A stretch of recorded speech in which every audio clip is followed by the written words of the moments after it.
Òwe ìyìn rere ti Jòhánù orí 14 bẹ̀rẹ̀ láti ẹsẹ̀ kìíní títí fún 14.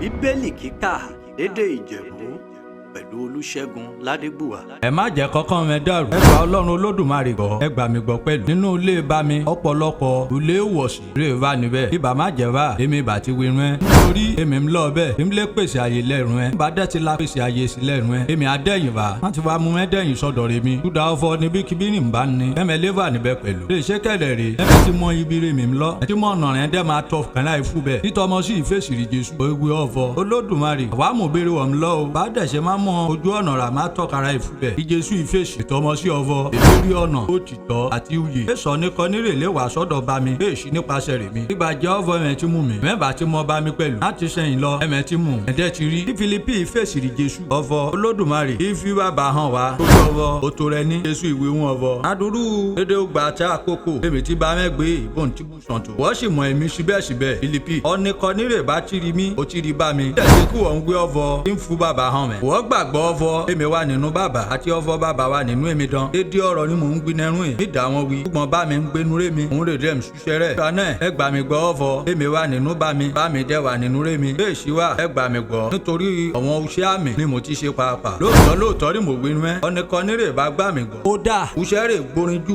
bí mò ń ṣe ẹ̀rùn máa ṣe. Nítorí ọ̀fọ̀ èmi ń lọ́ọ̀dọ̀ bá mi. Orunkunrun náà bá dẹ́ bírọ̀. Orúkọ rẹ̀ mi. Òun náà rè mí dẹ́ máa ṣe. Lálẹ́ yẹn bàbá nógo nínú ọmọ. Ẹ bá bírọ̀ orunkunrun. Orúkọ rẹ̀ mi. Èmi á ṣe. Ọlọ́run Olódùmarè. Ó bùsì gbígbọ́ àti kíkà ọ̀rọ̀ rẹ̀. Àmín.